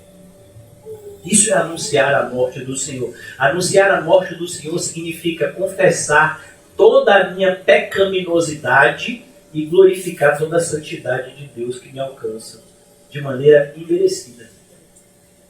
Esse é o anúncio que a gente faz. Não é simplesmente Jesus Cristo morreu na cruz. Jesus Cristo morreu na cruz porque nós precisávamos disso. E a morte de Jesus não foi algo momentâneo, foi algo determinado desde a fundação do mundo. O Cordeiro de Deus, que foi imolado antes da fundação do mundo, antes de Adão e Eva ser criado, já havia o plano de Deus para salvá-los. Já imaginou isso? Que perfeição, que vai além da nossa capacidade de assimilar. Versículo 27, por isso, olha que coisa, agora Paulo vai trazer a severidade em relação àqueles que participam da ceia de maneira errada. Por isso, aquele que comer o pão ou beber o cálice do Senhor indignamente, o que significa isso? Aqueles que não deram ouvidos às mensagens do Evangelho. Você se arrependeu? Você creu? Você ama o seu próximo como a você mesmo? Você tem tratado seus irmãos de fé da maneira correta? Como é o seu relacionamento com o corpo de Cristo? Isso é que é indignamente. Se o seu coração não estiver limpo, irmãos, você está correndo risco. Ah, então eu não vou ceiar. Não. Aí você continua correndo risco. Como então eu faço, pastor? Você se arrepende. Senhor, me perdoa da minha loucura de dar mais ouvido ao meu coração enganoso do que a tua palavra santa. Me perdoa, Senhor. Por isso que a ceia é esse momento de quebrantamento, confissão, onde nós, na presença do Senhor, reconhecemos os nossos pecados. O irmão José falou com a gente aqui sobre a oração de Daniel. Nós temos na Bíblia também a oração de Neemias. E esses homens eram homens que buscavam viver de acordo com os padrões de Deus, mas eles se viam como os seus outros irmãos pecadores. Somos pecadores, Senhor, nos perdoa. É esse momento da ceia que Deus se torna mais santo e a gente se enxerga como mais pecadores. Porque, de fato, nós somos mais pecadores do que imaginamos. E Deus é muito mais santo do que a gente imagina. Versículo 27. Quem ceia indignamente será réu. A palavra réu significa será culpado. Será julgado culpado do corpo e do sangue do Senhor. A ideia é, você vai ser culpado do assassinato. Assim como na pregação de Pedro, se lembra? Lá em Atos, vocês assassinaram o Senhor Jesus. Por quê? Porque foi o Anás, Caifás, Herodes permitiu, Pilatos também participou. Vocês, poderosos desse mundo, assassinaram o Rei da Glória. Mas todos nós seremos contados também como assassinos do Senhor se transformamos em ordinário o sangue extraordinário do Senhor Jesus. Por isso ele diz, versículo 28, examine-se, pois, o homem, não só o homem no sentido de gênero, mas aqui toda a espécie humana, todo ser humano, homem e mulher, examine-se a si mesmo, e assim coma do pão e beba do cálice. E eu acho tão bonito, porque aqui você percebe, não diz, examine-se o homem, e se você tiver indigno, não sei. A ideia do se examinar é, se examine para corrigir. E então participe. É como lá no Antigo Testamento, eu ponho diante de vocês a vida e a morte. Aí você escolhe o que você quiser, não escolha a vida. Por que você não escolhe a vida? Então, como pessoas, não, hoje eu não vou ceiar. Mas por que você escolheu esse caminho? Porque você não escolheu o caminho do arrependimento, do quebrantamento, do se humilhar diante de Deus. Pecador miserável, sou eu mesmo, preciso mudar. Examine-se, pois, o homem a si mesmo, e assim coma do pão e beba do cálice, mas com esse coração transformado. Pois quem come e bebe sem discernir, ou seja, sem saber o que está fazendo, sem saber a diferença entre aquele momento e outros momentos da nossa vida. Pois quem come e bebe sem discernir o corpo. Você sabe a diferença entre a família na fé e a família de sangue? Deveria. Quem é a família de sangue? É o seu pai e a sua mãe biológica, irmãos, se você tem, avós, tios, primos. Quem são a nossa família na fé? São aqueles que ouvem e obedecem à voz do Pai que está no céu. Quem vai passar a eternidade no céu com a gente? A família de sangue ou a família da fé? A família de sangue só vai se for família da fé também. Quem vai para o céu com a gente é a família da fé. Por isso nós oramos para que aqueles que são nossos familiares, de maneira consanguínea, se voltem para o Senhor em arrependimento. Mas não existe salvação à parte de Cristo. Por isso é preciso, como a gente lê, o apóstolo Paulo instruindo a igreja, faça o bem a todos, mas prioritariamente aos da família. Quem obedece isso? Sem mentir. Se você tiver que escolher, como vai ser sua escolha? Como vai ser sua prioridade? Pois é, aos da família da fé. Deveria. Mas infelizmente não é assim a maioria. Por isso que eu alerto. Vocês não estão fazendo a diferença entre o corpo de Cristo e o mundo. Jesus, e eu já mostrei para vocês no capítulo 7 de João, os seus irmãos de sangue. Ele disse, ó, o tempo de vocês é qualquer um. Porque o mundo não odeia vocês, mas o mundo odeia a mim. Ele está falando com seus irmãos de sangue que não criam nele. Depois, pelo menos 2 se arrependeram, creram e se tornaram colunas na igreja, vocês sabem, Tiago e Judas. Mas olha que coisa, Jesus. Mas a gente tem muita dificuldade em assimilar determinados princípios. Em algumas igrejas é até ensinado o contrário. Pois quem come e bebe sem discernir o corpo, come e bebe juízo para si. Qual foi a condenação do sacerdote Eli, da época de Samuel? Ele amou mais os seus filhos do que a Deus. E ele conseguiu salvar os seus filhos fazendo isso? Condenou a si mesmo e aos seus filhos. Percebeu que isso não é amor? Amor é amar ao Senhor acima de tudo e todos. E ao próximo como a nós mesmos. Isso é amor. O padrão de amor do mundo não é amor. Versículo 30. Eis a razão porque há entre vós muitos fracos e doentes. Você sabia que tem gente aqui que pode estar doente por causa disso? Por causa de falta de comunhão? Porque não está tratando a congregação local como deveria. Deus pode enviar uma enfermidade para você se arrepender. Você sabia disso? Pastor, eu nunca vi isso na Bíblia. Então você nunca leu a Bíblia. Porque Miriam recebeu uma enfermidade para se arrepender. Ela questionou a autoridade de Moisés e ela ficou leprosa. Então, aqui está dizendo, você pode estar doente por causa disso. Toda doença é a causa, é uma desobediência? Não. Mas algumas é. Por isso que no livro de Tiago diz, confessai. Por quê? Porque se foi uma desobediência que gerou aquela doença, confesse. Se arrependa. E Deus então vai fazer passar aquilo. Se foi aquela doença, por causa disso.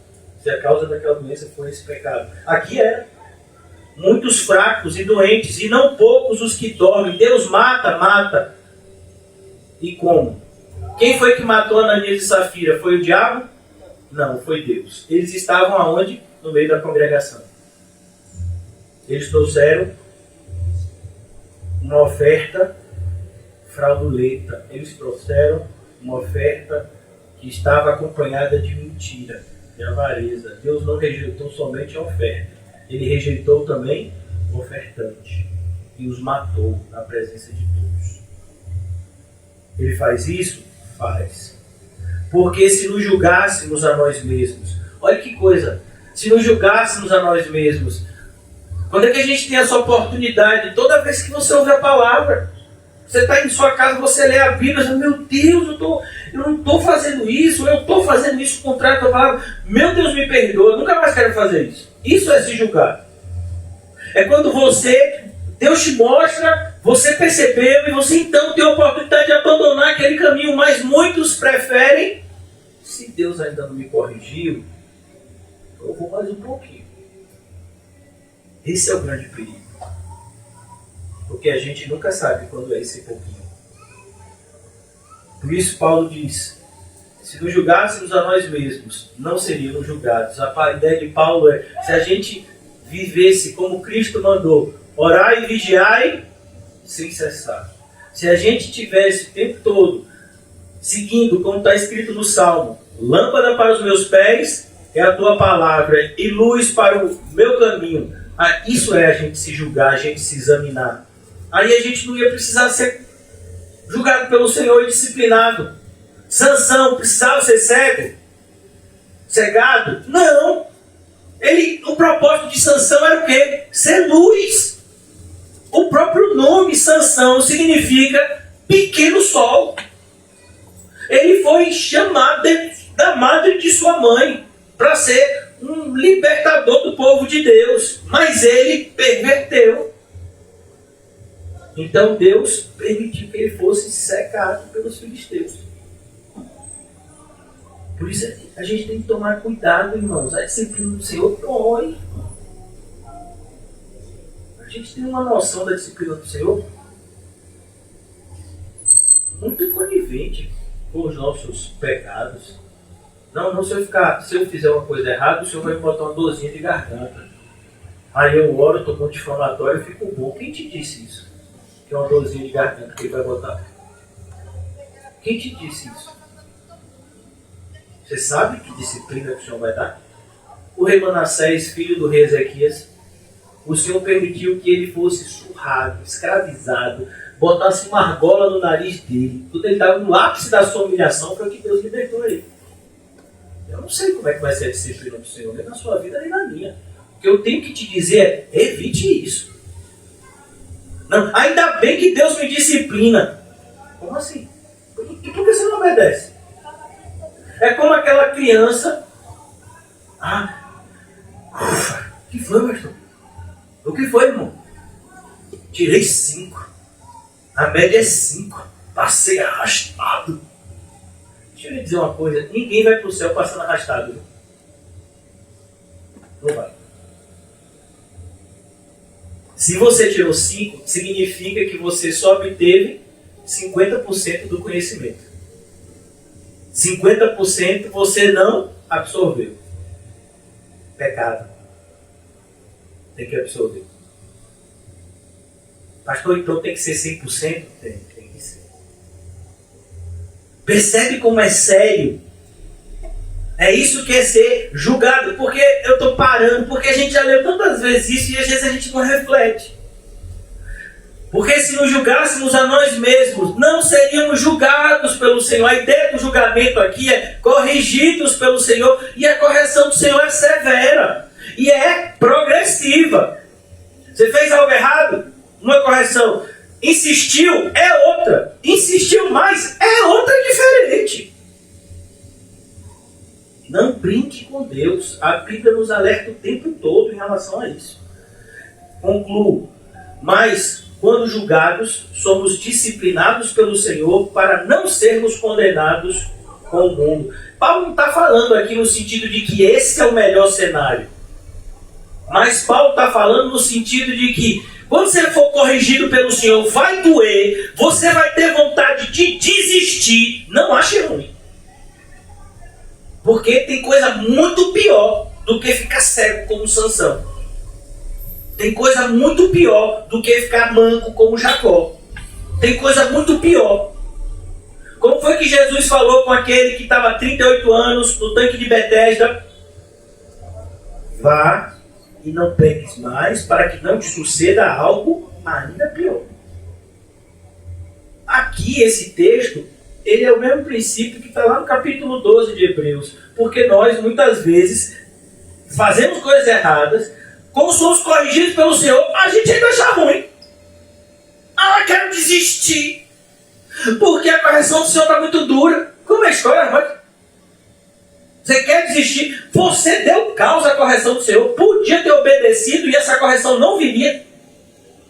Mas a correção do Senhor veio para te colocar no eixo e você ainda está achando ruim nesse sentido. Essa é a afirmação de Paulo.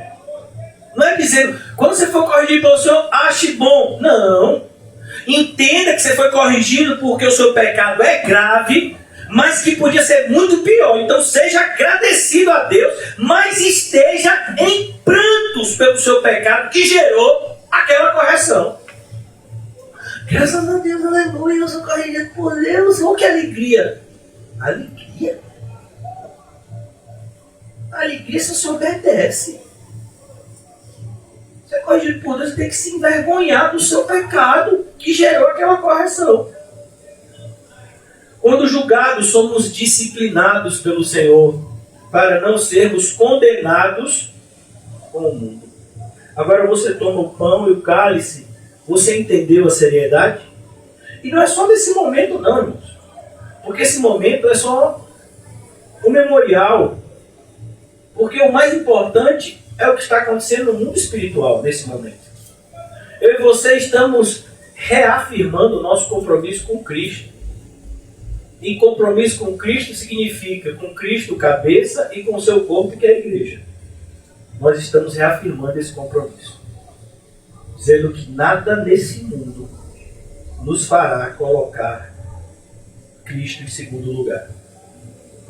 Nosso propósito de existência gira em torno de buscar o reino de Deus e a sua justiça e demonstrar a nossa confiança nele, de que as coisas demais nos serão acrescentadas. É assim que a gente ceia. A gente ceia confirmando toda a nossa profissão de fé, e não somente uma parte dela. Comamos e bebamos para a glória de Deus.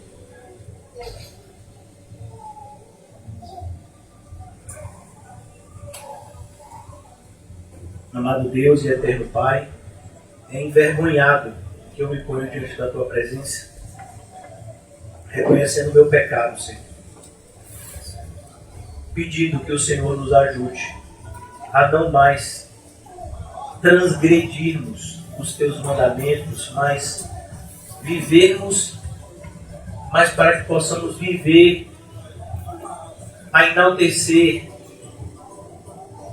a Tua graça, Senhor, por meio de uma vida justa e correta, segundo os Teus padrões. Senhor, eu te peço, faz de nós mais parecidos contigo, Senhor Jesus. Que a nossa mente seja a Tua mente, Senhor.